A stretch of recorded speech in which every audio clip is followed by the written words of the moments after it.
Boker Tov Chavrim, I'm Stephen Ben-Nun. You're watching Israeli News Live, Ben-Nun Institute of Biblical Research as well. And I have a very powerful message I want to share with you guys, with my friends, both my Christian friends and especially with my Jewish brothers and sisters, my rabbinical brothers as well. I think this is a very serious message, and I think it's something that, as far as the Orthodox community in Israel, is something that you definitely need to stop and take a look at, because we're hearing all kinds of nonsense that is going on in the world today, every type of doctrine that you can possibly imagine. And this is exactly what causes my Orthodox brothers and sisters to miss the actual Mashiach himself, to know who the Mashiach is. And instead, they're getting ready to give you something totally different, an Antichrist, one that is supposed to be the Mashiach, but is not. And so I wanted to take and refer back to some things that have happened in history, look at things that have happened more recent history, and share with you some very powerful insights in regards to this, so that you might be better equipped, better aware of what's going on. And then we're going to be getting into, later this week here, we're going to be going back and looking at the identity of the Mashiach, where he is throughout the entire Tanakh, and what we should have been looking for when we were looking for the Mashiach to begin with, or even as we look for him today in some cases. All right, going here to Exodus here, I want to share with you in the first chapter, the Egyptians, according to what we're reading here in verse 13, made the children of Israel to serve with rigor, and they made their lives bitter with hard service in mortar and in brick, and in all manner of service in the field, and all their service wherein they made them serve with rigor. And the king of Egypt spoke to the Hebrew midwives, of whom the name of one was Shiphrah, and the name of the other Puah. And he said, when you do the office of a midwife to Hebrew women, you shall look upon the birth stool. If it be a son, then you shall kill him. But if it be a daughter, then she shall live. But the midwives feared God and did not as the king of Egypt commanded them, but saved the men, the children, alive. That's troubling indeed. Basically, it is a form of late-term abortion is really what the king was asking. We're talking about, in other words, even after the birth, killing the children. So it's really not a difference today in what we're seeing today and what we saw back then. Now, this is not so much a message about abortion, friends, because, but it's more of a point that I'm trying to share with you, and I'm going to get into the reason for this in just a minute, because we're going to go over to Psalm 83, consulting against thy hidden ones, and then also look at the time when Herod was trying to find Yeshua and to take his life. The things that are going on today, whether it be abortion, whether it be even vaccines that are killing children today, injuring them to beyond the capacity to be able to serve God in any form whatsoever, this is an agenda of Satan from the very beginning. But if you look at what Pharaoh was doing when he was in power, he was killing children as well for a different purpose. Now, this article right here is called The Bad Old Days Abortion in America Before Roe versus Wade. And what I wanted to point out, though, because abortions have been very commonplace, of course, 1973 it was legalized in the United States, but this was very troubling, some of the things that we were finding inside of these articles that we see here, as far as the case numbers, etc. But here we have from the 1940s to 1954, more than 7,000 cases of incomplete abortions were treated, and third were complicated by infections. It was 1 per 1,000 births back in the 50s. Depending on your race, if you were a white woman, it's 2.6 in 1,000. African American women, half of one, so it's like only a half, so 1 in 2,000 in other words. And Puerto Rican women, 1 per 1,000. Very huge epidemic was going on, and of course the abortions were done in such very, very bad ways. It was causing an epidemic, as it were. I think the estimate was, even in this article here it is right here, some 200,000 to 1.2 million abortions per year were taking place back in the 50s. Now, I personally think that like in the case of Pharaoh, Pharaoh was not knowledgeable about the coming prophet Moses. Whereas in the case of the Mashiach, Herod got some inside information and went forth to destroy the Messiah, but had to kill a lot of boys to try to find him and still missed. It's the same way as it was with Moses, we're seeing in this day and age now, because if the two witnesses are going to be two people anointed with the spirit of Moses and Elijah, or in the case of some that believe in Elijah and Enoch, whichever the case you might choose to believe, but regardless, the point is that they're trying, these demons are trying to kill, the ones that would be anointed of the Spirit, because they know God can't change His mind, and so Satan is trying to find a way to do it. So as early as the 50s, abortion was an epidemic in this country. Then I found this article that was very troubling indeed, making illegal abortion safer. All right, a clergy consultation service on abortion, a network of concerned pastors and rabbis, this was in the late 60s, set up a referral service to help women find illegal abortions. You know, now the church was getting involved in helping this to be facilitated. So very much a religious type of scenario. And when I look at the religious side of it, this is when I think about the book of Matthew. Now, when Jesus was born in Bethlehem of Judea in the days of Herod the king, behold, there came wise men from the east to Jerusalem, saying, where is he that is born King of the Jews? For we have seen his star in the east, and are come to worship him. And when Herod the king had heard these things, he was troubled, and all Jerusalem with him. Jerusalem should have been excited about this. Why would Jerusalem be concerned with him? Because the Pharisees were not the true Levitical priesthood. They were an impostor. Okay, the Pharisees they were the group that were part of the time when the Maccabees came in and overthrew the true Aaronic priesthood and placed in their own priest and began to run things. Now, not to say there weren't some true Aaronics in that group there mixed in amongst them, but most of them had to flee Jerusalem and went down to Qumran.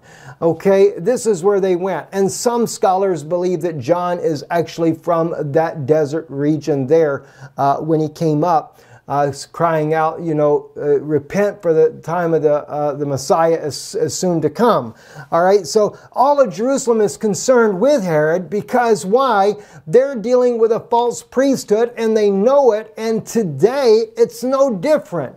The church is majorly concerned about the two witnesses coming on the scene because why? They've had 1,800 years under the Vatican and all the offshoots out from underneath the Vatican to be able to control the religions of the world and to be able to say the way, the doctrine they want perpetrated to the entire world.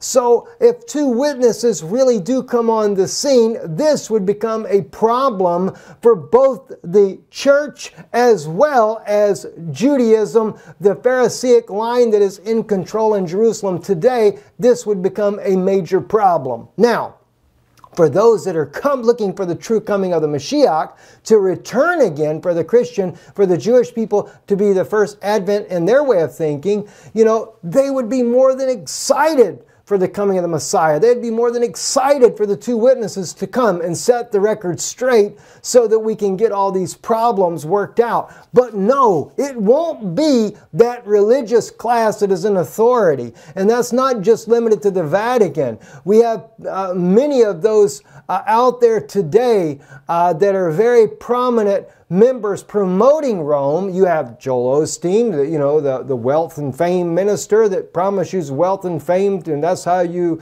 should serve God. You have, Tony Palmer, of course, he's passed away, but Kenneth Copeland, he got him in with the Pope. You got John Hagee. You got a whole group of them out there that are promoting Rome now.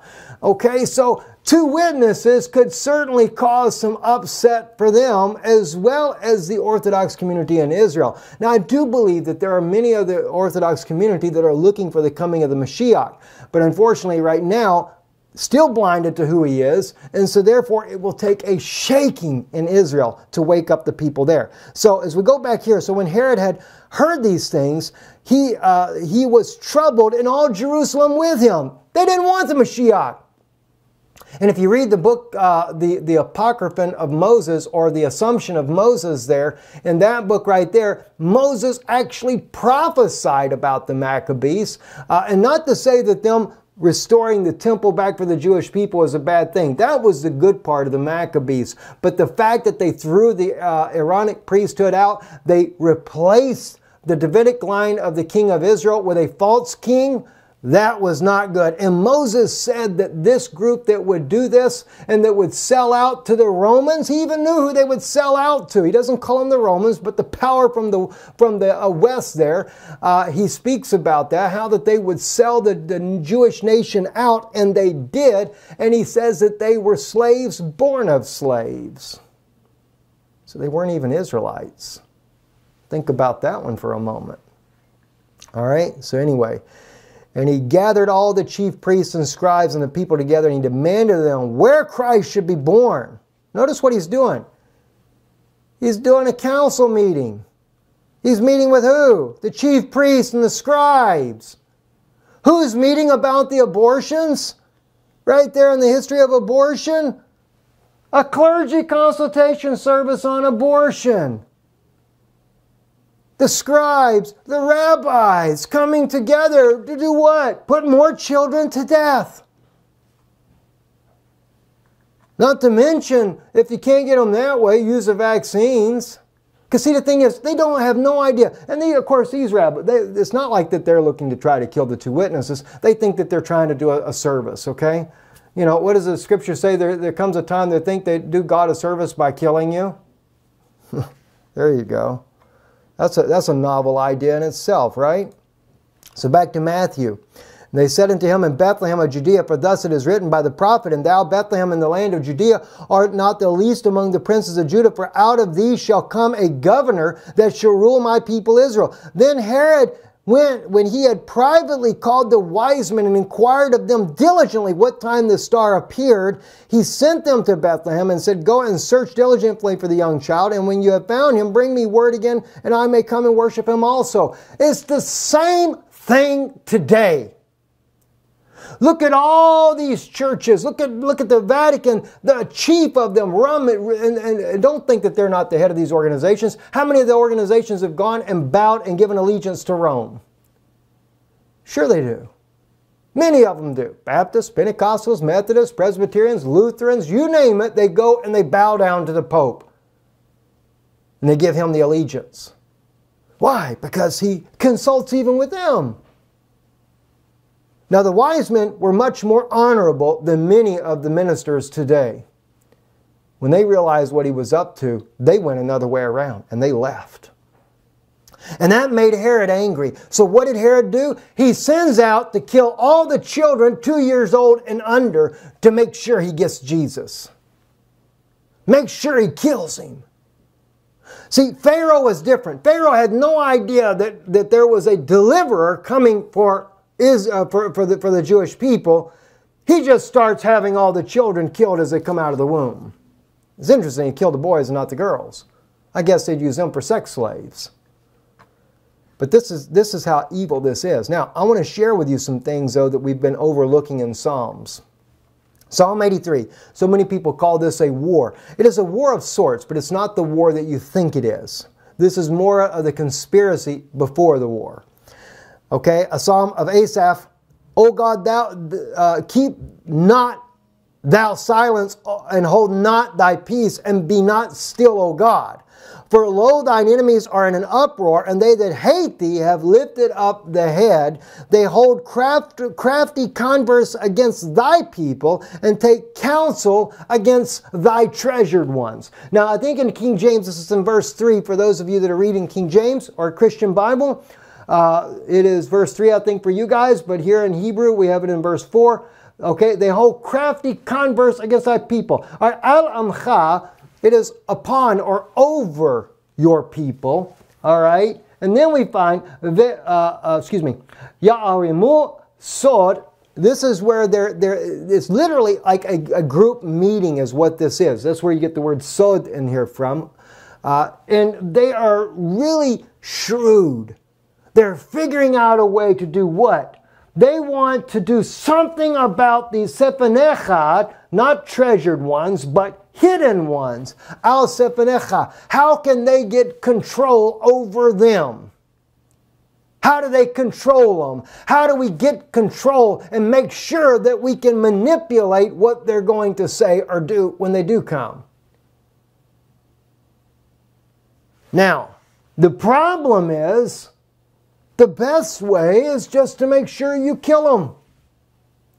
You know, the same thing even like in the vaccines. And the vaccine's a little different. It's not to say the vaccines are targeting the children per se, but let's say if they were to use it. You know, it's funny. The doctors that tell you it's okay and safe to vaccinate your children are normally the ones that will not vaccinate their own kids. Did you know that? Keep the elite alive and kill all the rest. Or maim them, or make them incompetent, or whatever they can possibly do. That's what they like to do. All right, so now some say against thy people, al-amcha, against. But the word al is really not the word against. And you really need to realize this. And I took the time, and let me tell you something. Google Translate is not the way you want to translate Hebrew. But for the purpose of trying to get you to understand this a little bit better, I typed in here for you in Hebrew, al. Okay, al means on or upon. All right, now I'm going to share with you. I know that it's translated many times against in Hebrew, and I guess maybe in one way you could say that because it's upon something, so it's like dominating.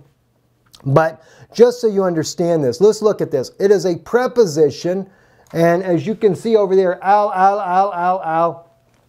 second word right there, on, about, to, onto, upon, above, by, towards, toward. Nowhere do you find, even in modern Hebrew translations, the word against. It's not there. Why? Because that's not, if you're against something, that's not how we translate it. All right, let's just, for the fun here, let's just do against. Okay? We'll translate that out into Hebrew for you so it pops over here. Whoop, I didn't write the word. Oh, I had the word on in there, sorry. Against. All right, so let's look at that in Hebrew. Mol is against. Okay? Now, the reason I say this, because the verbiage is very important in Hebrew. When it says here, they hold crafty converse against thy people, it is literally over their people or upon their people. In other words, they're deciding what to do, how to get control of the Jewish people. Now, the thing is who's doing this? And we find this out in Daniel chapter 11. I've shared this with you guys many times before. And in those times there shall many stand up against the king of the south. And again, not against, but upon or over the king of the south. Many will stand up, and that is Yamaru. Okay, they will stand up over the king of the south. All right, the Melech HaNagiv. And we know that's the Israeli king because it's the king of the Negev desert. All right, so in other words, they're exercising authority over him, keeping him in line. Many are going to do that, right? And watch what it says. Uvane pa'atzi amcha I nasu. All right? And as we go through there, I'll just make this simpler for you, all right? So, and the sons of, I like to translate this, lawless, of your people, they will try to marry the vision.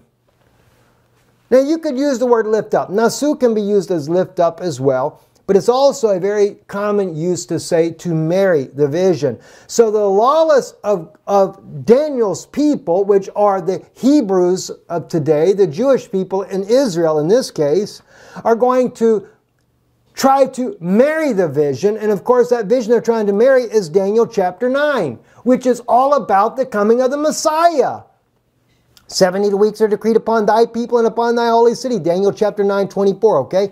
To finish the transgression, to make an end of sin, to forgive iniquity, to bring in everlasting righteousness, and to seal up the vision and prophet, and to anoint the most holy place. Know therefore and discern that from the going forth of the word to restore and to build Jerusalem into one anointed, a prince, not just a prince, but a Mashiach, okay? There shall a prince shall be 7 weeks, and 62 weeks it shall be built again with a broad place and moat, but in troublous times. And after 62 weeks shall an anointed one be cut off. He will die. He will be no more and be no more. And the people of a prince that shall come shall destroy the city and the sanctuary. Now that prince is yet to come. All right? But he is in other words, he is descendant of the people that destroyed the temple and the sanctuary, a Roman.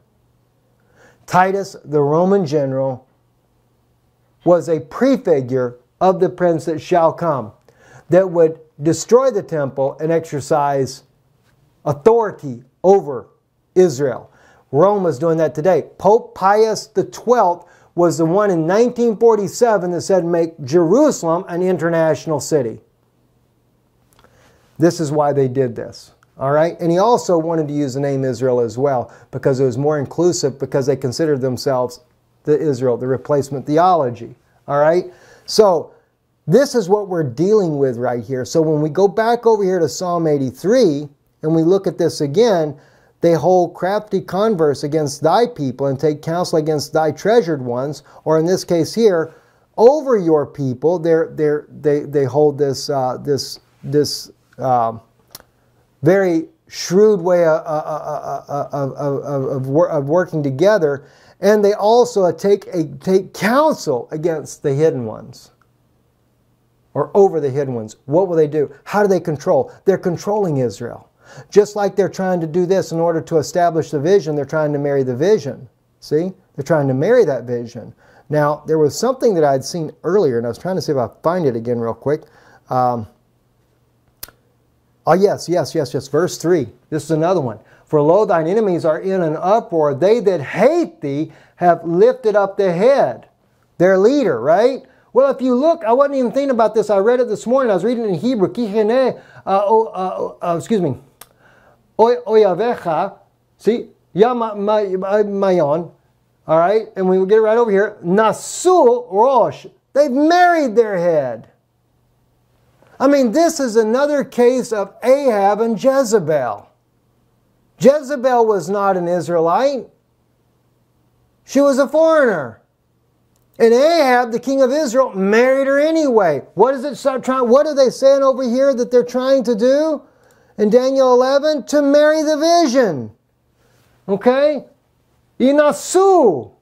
Laha'amid. Hazon. They want to marry the vision. Who? The Uvene Paratzi, the sons of the lawless of Amcha, your people Daniel. The Hebrew people are trying to marry the vision. Well, in Psalm 83, they did just that. But they did, in this case, they didn't marry the vision, but they married the head. So Rome and the Jewish people living in Israel today have united and married the head. Rome and Israel have become united.